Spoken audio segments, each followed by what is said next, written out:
Hello, my cosmic hogwash friends. Welcome to week 4 of my podcast. Thanks for joining me. Today's kind of special because we have one of my besties here with us. It's Meeghan Ford. Hello. Hi. Meeghan. How are you? Good. How are you? Good. So Meeghan is a real estate agent as well as a part-time bartender. So today we're going to talk a little bit about how both of her work is being affected and what kind of predictions she can make for the real estate and how it has changed things for her. One of the things that I was thinking about the other day is how the heck are you doing open houses? That was my biggest, because I'm thinking like, well, if you can't, open houses are made to let just people come in and out and in and out and in and out. I mean, what do? Do you put duct tape on the front lawn and then every 6 feet and have every couple stand there, and then do you have a can of sanitizer wipes at the beginning when they walk in? Kind of like the, and then you go one step further and then there's only one direction you're allowed to view the house. So there's arrows on the floor. I mean, so what has happened? It kind of is like that. Well, for open houses, if you're actually working for a brokerage that will let you do open houses, what we've been doing at Berkshire Hathaway is we'll have the open house. If I'm the list agent, I'll go into, with my gloves and my mask on with wipes. I'll always have a jar of wipes with me, but with the wipes, I'll open everything with the wipe, the door handles, the closets, the cabinets in the kitchen, and then open the house up, flick on all the lights. I'll step out. And then if we're doing an open house, people will come and they just naturally now will stand 6 feet from each other. Okay. So you don't have to put the duct tape on the front lawn. Right. You don't really have to, but in some cases you probably do, because there's some people still out there that, aren't quite there yet. I think most people are there, but along the lines of doing an open house, we let one group in at a time. So one set, if it's husband and wife or whoever it is, will walk through by themselves first, and then they'll step out, and then the next party will go in, and we just keep rotating it like that for as long as, we have people during that 2 hours. So does anybody ever request, though, just because if the people were in there, right? Well, I guess it's the same as going to you're walking into a grocery store where there's 250 other people. So it's not like they're saying like, let's wait till the germs settle and then go in. But has anybody ever requested saying like, I don't want to go into a house if somebody else has already been here today? Or well, technically, yeah, there are people like that, but they won't even come. You know what I mean? Like, the bigger question, I guess, is more about the seller and the buyer. Like, the sellers first have to allow you to come into their house. They have to know that they're putting themselves at risk by having people walk through the house. The only thing we can do is try and be as safe as we possibly can, because there are those people out there that still have to sell. They still have to move. They need to get on to their next thing. People are job relocating. We have divorce. We have death. We still have all these things that still keep rotating while this virus is still in play. So, everyone will just try and do their part, but the seller has to be able to say, yep, I'm okay letting someone come in as long as you abide by. That's right. Hard. Yeah, I bet you that's a hard part, because first of all, that you're all right. So I know you're my realtor, and I know that you're doing what you need to do, but I don't know if the person that's coming into my house is one of those people that are just like, it's not going to affect me, or I'm this age, so I don't, yeah, okay, hand sanitizer, that's all, but they're not distancing themselves. They're still going out and they're still doing it. So I imagine that must freak a lot of sellers out, but I'm sure they're doing their extra part too, though, like total cleanse after the person leaves. Right. And that's where we kind of have to step up and say, like, look, if you're not going to put that mask on, you can't step in. If you aren't doing your job. What's that? Has anybody refused to put a mask on? Or oh, nope. Everyone will come, all suited up, just like they should. Otherwise, they can't come in. It's just one of those things that you have to, as a realtor, you have to say, like, I'm sorry. Even signing people in, I won't even let them pick up the pen. I will sign them in. So I'm the only one touching the pen. I mean, I know that's something that you really don't even think of, right, until you're faced with it. Right. I know. And I guess if you're a seller or a buyer, like if you're in market to buy a house, it's like do whatever you got to do to get it. You know what I mean? So follow the rules. But it's crazy. It is crazy. And there are It's no very, arrows on the floor, right, though? no, nope, you can walk whichever way you want. Isn't that crazy? No, that is so nuts. I Well, was it's so funny because confused in Stop and Shop the other day. I was like, oh my God, I went the wrong way. And all I wanted to get was the bananas. And I'm like, and I saw the lady that's at the front, and I'm like, is she going to stop me? Like, I don't know. I just said sorry to the guy, and I had my mask. it's like Big Brother. Big Brother's watching you. Like, are you going the wrong way on the arrows? Yeah, I know. I know. I don't know who's undercover in there. Get the lady at the front with the vest, but you don't know who's out there watching. I know. Following right? Same with houses. Same with houses, Ray. Like, people have all kinds of cameras in their house now. You know, a lot of times I'll tell buyers when we step in a house, like, just keep in mind, there could be cameras. A lot of times it'll say on the front door, just so you know that everyone's aware, you could be videotaped during your walkthrough. Sometimes, you know, they can hear you, sometimes they can't. So if you can refrain from reacting to paint color, you know, short of saying like, that paint color is so ugly. Right? Yeah. Well, and then you don't want to catch them if they're touching everything too. You know, right. Typically you're not doing that, but just in right. case. Yeah. That's crazy. That's it crazy. Is I know that you had a meeting this morning. Is there anything that you can enlighten us with it for anyone out there that's looking for real estate or wanting to sell or? Well, so there's a lot of things happening with the banks. So, you know, everybody knows right now interest rates are really low, so everybody's refinancing. Okay. So when there's a lot of refinancing happening, the banks, you know, kind of slow down quite a bit. You know, they're slowing down a lot because they're not loaning a lot of money. They're tied up with all these refinances. They're struggling with jumbo loans, which are loans in every county. It's different, like the price is different. So in Middlesex, a jumbo loan is anything over 690,000. So we're talking about investors. Massive, so, not just jumbo. Well, right, I know. In Worcester County, it goes down to like 400 and something.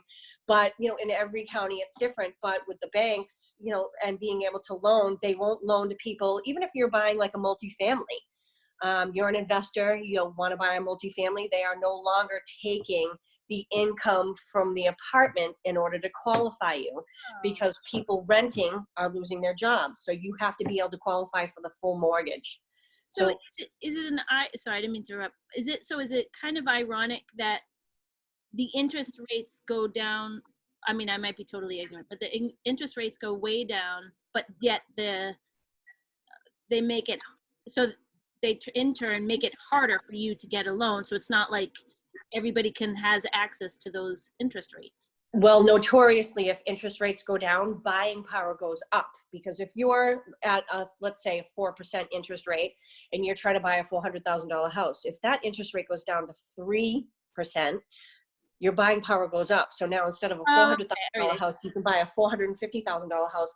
The only reason this is happening is because of the coronavirus and everything that's happening out there right now.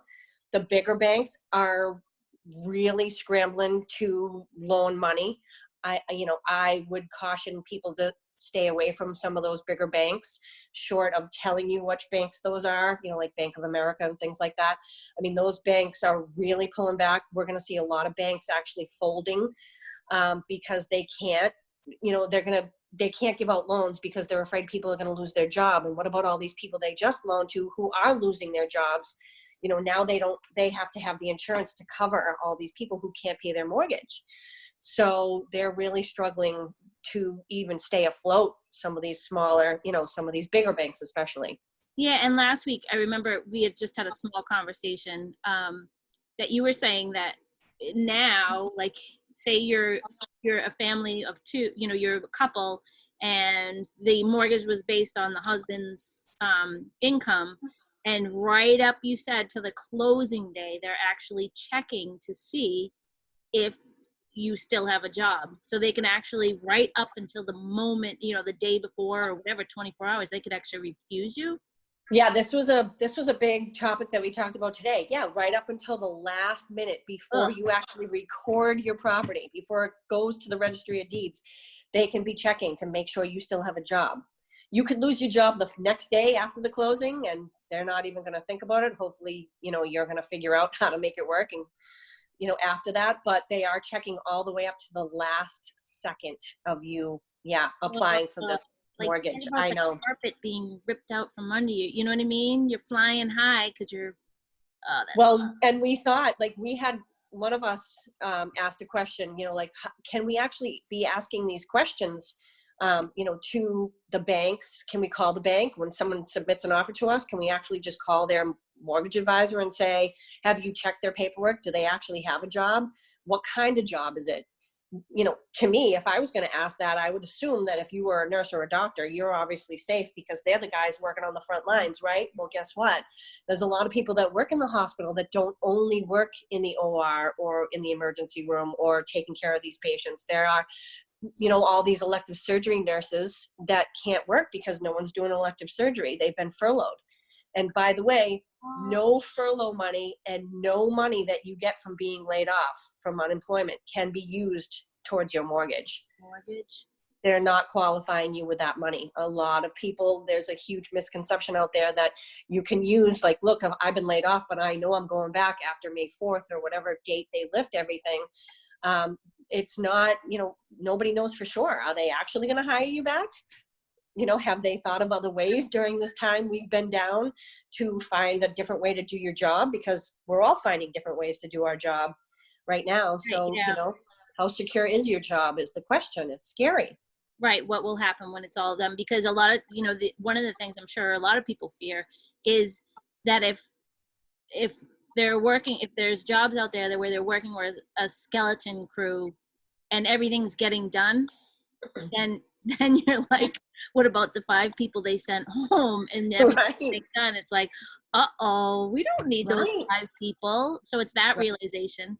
And then I bet you that a lot of companies also will entertain the working from home aspect. Cause you think of like Devin has been working from home for a month now, and it's working. So, what I mean? So it's going to be hard to say like, well, come back into the office 60 hours a week. And it's like, yeah, but I was getting everything done. You know what I mean? So I wonder if a lot of companies will do the remote thing, switch to remote after this, or I don't know. It depends on the business though.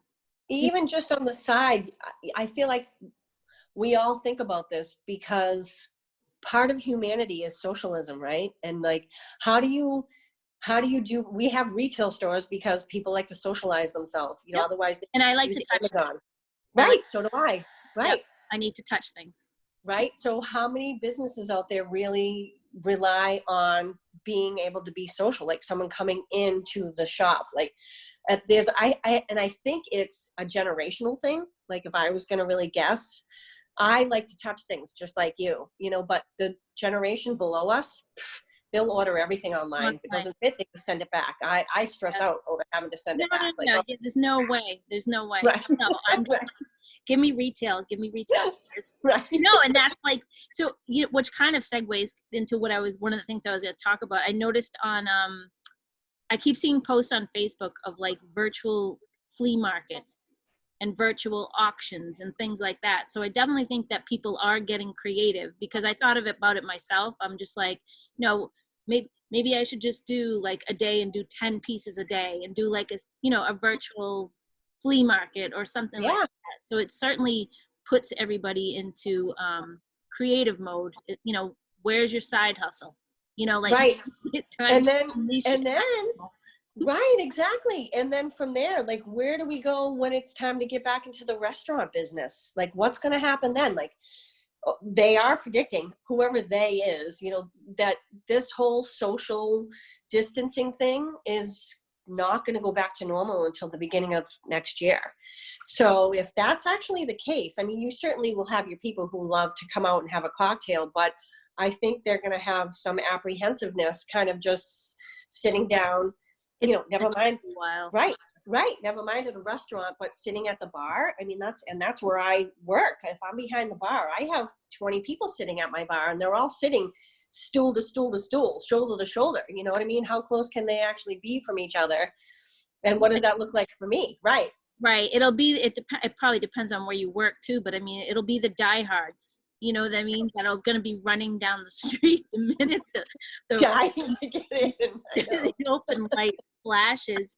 There's going to be like this herd of cattle running. I'm not talking about me at all. No.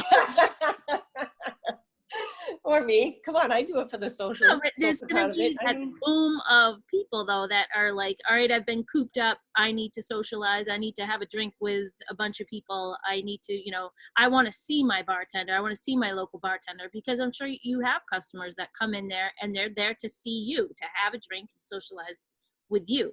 So, right. yeah. Right. And then the scary thing is when you're behind the bar, when you are the bartender, everyone sits facing you.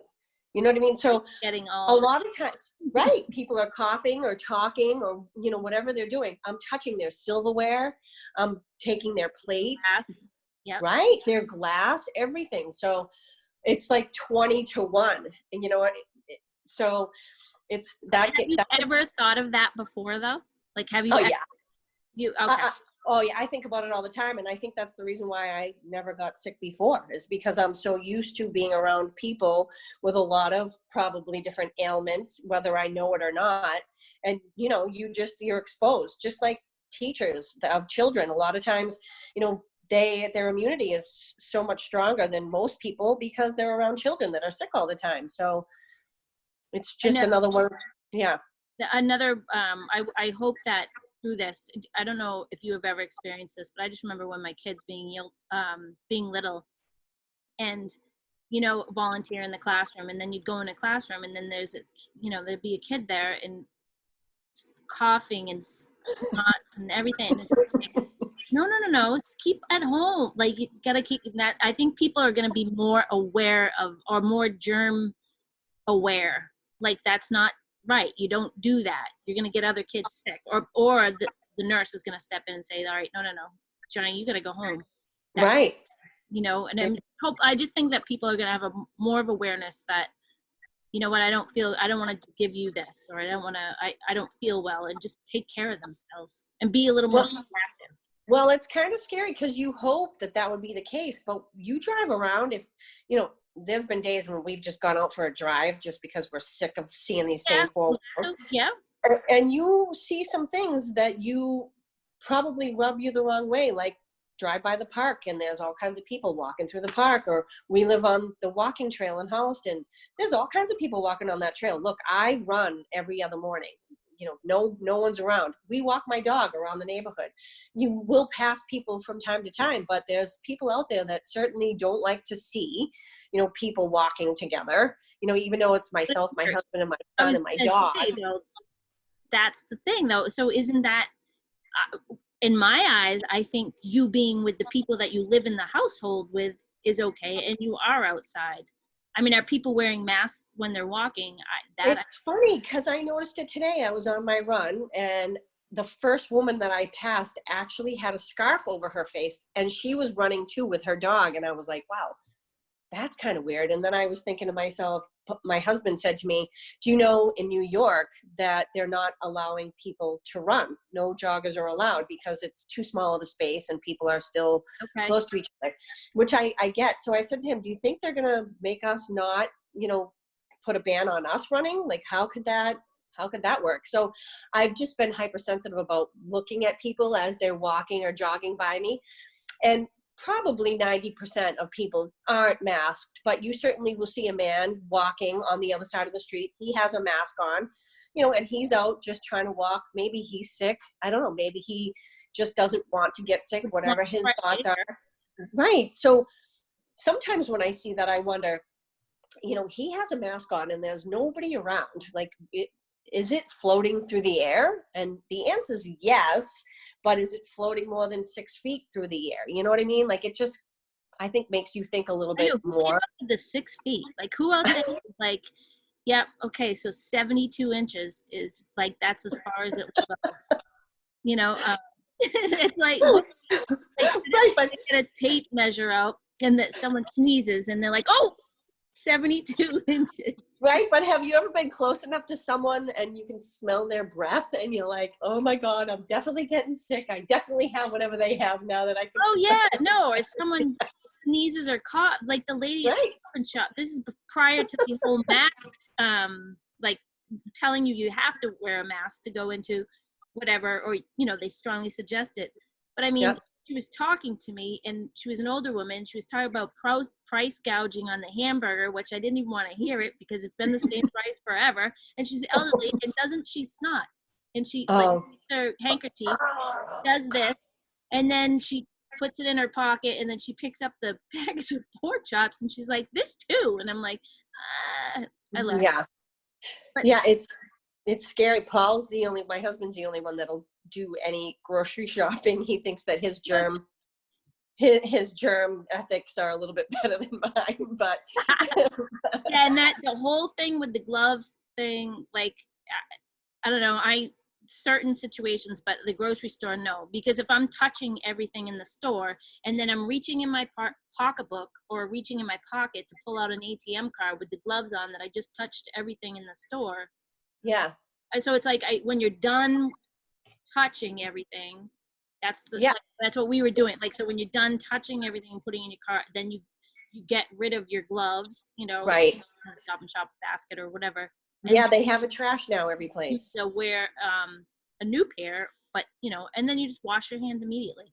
Well, it's funny because I was talking to my girlfriend Therese. She is an NP, and she actually works at the Baptist in Boston. And obviously they're not doing a lot of elective surgery. Notoriously, the Baptist only does like shoulders, hips, and knees. So they're not really dealing with sick people, but they've been scattered throughout the hospital doing other jobs just because they're not doing elective surgery. But she said to me, I was asking her really pointy questions about how they're handling things in the hospital, and I said to her, like, what about masks? Do you guys have all your PPEs, like everything you need, your gowns and your head coverage and all this stuff? And she said, well, we do for the most part. We are using things, over and over again. She goes, but when I go out, I'm not really wearing my gloves, and I'm not talking about in the hospital. She said, it's gloves no matter where you go. Are they really useful? Because no matter what, you are going to wipe your hands. You are going to wash your hands. They say the best thing is actually soap and water, for 20 or 30 seconds. But she said, really, the gloves are transmitting things sometimes, like the plastic bags, they were worried that these reusable bags are transmitting the virus. They went back to paper in a lot of places. And she was like, yeah, so I'm really not wearing gloves outside the hospital. She goes, I just have been practicing the wipes and hand washing. She said, I think it's a waste. A lot of people, I think, caught on to that. They had those few Facebook videos of the girl with dipped her fingers in the paint and then with the gloves on, and then she touched different things and touched her face.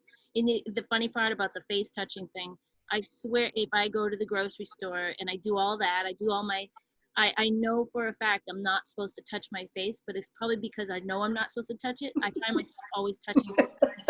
I'm like, Rick, stop touching your face. Like, I was no need for me to touch my face, but it's like, because I know I'm not supposed to, I almost just want it to. It's funny because as soon as I put the mask on, when I was out having to get a few things that I needed, I put the mask on. I'm telling you, I was trying to figure out a way to rub my nose, and I kept going to rub my nose, and I was like, oh, I have a mask on. Like, what am I doing? The outside of the mask. So it's like, right. It's kind of a struggle. Yes. Right. It is a struggle. But it's all temporary. Yep. Yeah. It is temporary. Yeah. Yep. We are going to come through this. Oh, 100%. And we're actually going to be bigger and stronger. And I bet you'll see a lot of, it's being overly optimistic, but I bet you'll see a lot of new business come out of this also, because I think people, having this much downtime, it's certainly, you can put together a good business plan, and it's finding what is going to be a need when everybody gets through this. How can we help? What service can we be, how can we be helpful? And what people are looking for? Right. you almost wish, you know, like everyone else, you wish you had a crystal ball. Wish we could figure out what's going to happen even with real estate after this goes away. Like, you know, are we going to see a lot of houses flood the market and the market prices are going to plummet, you know, or are we going to see people coming out because they've been stuck inside for so long and they're dying to get out of their house and jump in, you know, to buying a property again? That's You know, not what I feel. I feel like it'll be strong. I mean, because again, just being overly optimistic, I feel like people are going to be like, you know what, life is short. Like, we've been talking about buying a house for a long time. We've been talking about moving for a long time, or getting a bigger house, or downside. Like, so I feel like people are going to be like, you know what, life is short. Let's just do this. You just never know. So people might be motivated to make changes. That's true. Yeah, I think people are thinking about motivation as we speak with everything. Just like you said, trying to figure out a new job, trying to figure out where they can buy a house. And, you know, all these things are all just, there's so many unknowns. I think that's the thing that's keeping everybody, I don't know. I feel like in a couple of weeks when we have this conversation again, it's going to be interesting to see how everything's shifted. The market's shifting, you know, people are shifting what their practices are now. You know, that we, you know, things maybe have lightened up and opened up a little bit. I'm interested to see, like, I'd love to be able to predict that, or predict what we could do for a job even moving forward. But, you know, I don't know. Can we know, like you were saying, I know you and I, Ray, have talked about this 1,000 times. Like, we considered doing, you know, delivering alcohol. Months ago, we talked about this. Like, I probably more than a year ago. And if I know. Yes, I know. Oh man. I know. It's so this is why you can't, like, that's why this is a good time. Like, I take this as not a bad thing. You know, this whole time is really time to get to know yourself, to get comfortable.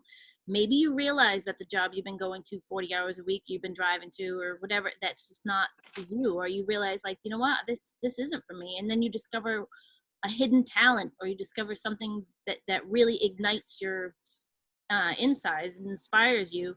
So then you're like, all right, I can put this plan into place. You know, how am I going to do this? And you're going to have to get really creative, but it can happen. That's why this downtime is, you know, take advantage of it, I guess. Yeah, certainly. I think the key is definitely to try and keep your, you know, obviously we're inundated with the news and statistics and, you know, going to the grocery store for necessities. We're surrounded by it all the time. It's the first thing on our mind. But, you know, walking around the house looking for those things, like, oh my gosh, I've been trying to paint my stairs going up to my second floor for the past 6 months. They've been roped off and half painted, you know. So we started doing that. We're almost finished with the stairs. And then I started doing my closet. And I was like, okay, this kitchen has to be a walk-in closet. And I started doing that and getting that finished and putting the final touches on that and getting that. Keyword is finished. Keyword is finished.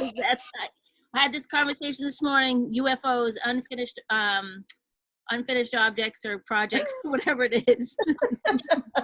It's so true. Right, but you're getting stuff done. Right, and it's awesome to see people, like, when you go for a walk outside and you see everybody raking in their yards, like, holy crap, you can call and order mulch. I mean, you don't have to go pick mulch up. So if you're out there raking, you're in your own yard. And some of these people's yards look spectacular. Yeah, because they're taking the time for right. it, right? They have the time, I should say. And you know what's even cooler to see out there is they're not only taking the time, but they're doing it as a family. Like, their kids are out there like, Mom, look what I found. And they found some, like, new bud on a tree. You know, it's like, it's cute to hear some of the conversations. And that's another benefit, you know what I mean, to this whole thing, like, to this downtime is family time. And right. Everybody's always in such a rush or lacking the time to spend together. And, you know, I bet you more board games have been played in the last month and a half than have, you know, in probably a prior year or something. So I just know we're excelling in that department. I'll tell you, if I never heard the word Uno again in my life, I would be a happy person. But it's hysterical to watch your husband and your son go back and forth with who got who, you know. It's a riot. It's so fun. It's good. It's all fun. Yeah.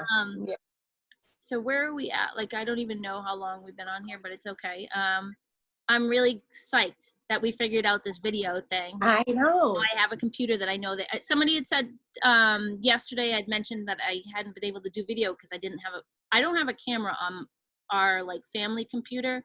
So she said you can just get a webcam and it attaches to it. Yep. But unfortunately, the webcams are like back ordered till July, probably because everybody's trying to do the same thing. But Yeah. this solves it. I can just use Yeah. my computer. Awesome. And I think that this will be nice to just kind of do a weekly check-in, you know, Sure. see, especially like what your thoughts are on the real estate and what's happening, what changes you see, any ideas you have on like side hustles. I'm more interested in researching on this virtual flea market to see what that's all about. I think that's really interesting to try out, because I was trying to visualize how to bring, the content of the garage to the customer, maybe modeling it or hanging it, other than a picture, but make it a live, picking things off the shelf or something, or Yep. make it interactive so like they can say, well, I like this or I like that, and then I can pull it off and say, what do you think of this? That Right. So Yeah, that's kind of cool. I was watching a woman yesterday online. She made a cool tie-dye tapestry. She had it all folded up. And she's like, okay, now we're going to do the unveiling. And I'm telling you, this thing was spectacular. It was folded and folded and folded. Like she really had to find all the corners and pull it apart. And she hung it on her fence. It was spectacular. She's like, okay. Did you go through the process with her to make it, or it was just kind of unveiling? She may have posted something earlier Okay. of process of making, but this was just the unveiling. And it was cool because she was talking about you can either buy it, or if you have two people that want it, I can cut it in half and each of you can have half because it's the same on both sides. And it was kind of cool what she. That's cool. See, that's that whole creative, Yep. like how to put it out there. Yep. It's time. This is the time to do it. So you're going to definitely come back next week, right? Sure. Yep. That's Absolutely. awesome. I'm so psyched that you were here. Thank you. Again, I hope everyone out there is staying healthy, staying safe, and staying sane. Do your yard cleanup, do your garage cleanup. Oh wait, that's me. I have to. But get projects done. A coat of paint does wonders. If you can't change what's going on in the outside, certainly take a look on the inside and see what you can change. It'll make you feel good because you'll just have control over. It's having that control over something. We can't control out there, but what's going on inside we can. So thanks again for tuning in. I'm Ray Finn. This is Cosmic Hogwash, and we will see you next week. Thanks, Meeks. Bye. You're welcome. See you later.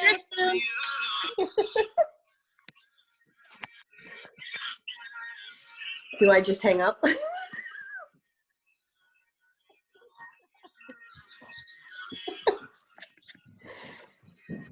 Oh, it's not a touch screen.